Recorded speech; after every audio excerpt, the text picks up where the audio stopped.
Perhaps I'm one of the most qualified members of the European Parliament to talk about the use of social media platforms in elections, as they were the only tool I used to get elected and be here today. Throughout the history of representative democracy, the people that were running for office were usually the ones that had access to the traditional media of their time. Now, for the first time in history, everybody has the power to convince the people about their ideas and become a politician only by using their phone. And of course, if anyone can use social media, there will be some voices we will not like. But freedom of speech is about allowing all voices to be heard, and sometimes here in Europe, we censor voices we don't like just by labeling them disinformation. Freedom of speech is the bedrock of integrity of elections and of democracy itself, and we need to fight to preserve it. Let's return to Voltaire's idea. I disapprove what you say, but I will defend to death your right to say it. Thank you. Is there a blue card for you?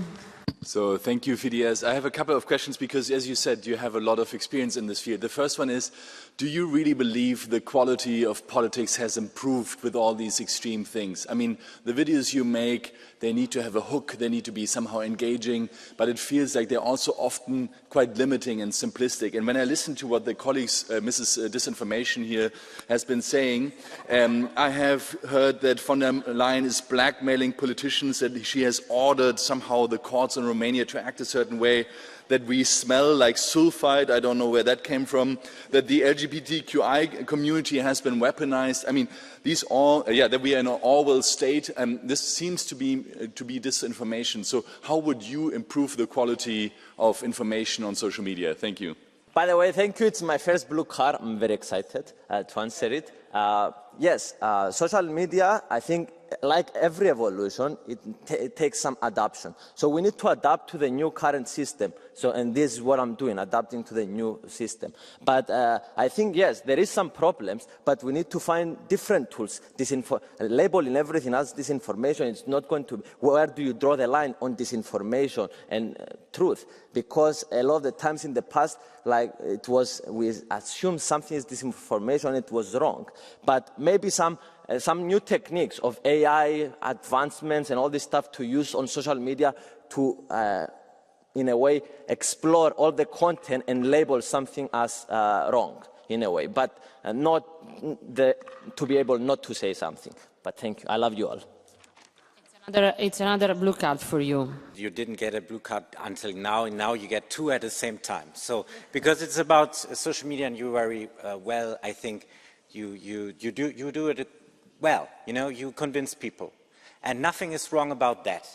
But the problem here, and that's what we're discussing about, is if there's a foreign actor putting lots of money to influence the whole discussion. That is what is happening there. And there's also a difference to the past, and there are new developments here. So can we agree together that we want to protect free speech, that we want to have transparency what's happening on the platform, and fair rules? That is what we're talking about.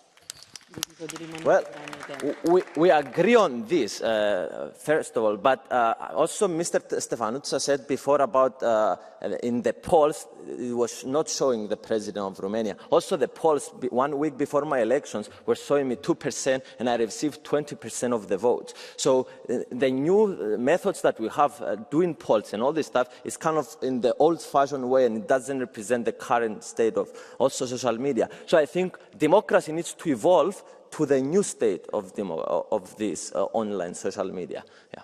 I love you all again. It's very exciting to have 2 blue cards. It's another blue card. If you accept. I accept. Orwell was mentioned here before, and I think, what if the popular medias are in the hands of the oligarchs, super rich, or authoritarian leaders? As we know that the algorithms in X and TikTok, they are not open. So do you think that these algorithms should be open, that everybody can know if they are brainwashed or not? Because we know that X, TikTok, maybe some others are brainwashing us. you again. So I think you are making a mistake because X has a part of the algorithm open source, is open source, so you can see what is actually happening. And I think this is what social media need to look like, because we need to understand how the algorithm is working. They need to be transparent on how the algorithm is working. So we, the citizens and everyone, or the coders would tell us if something was misused, so we will know. So having transparency over the coding, I think, is very important, and I agree with you. But some of the platforms are doing that already, and we need to encourage them to do more. I love you all again.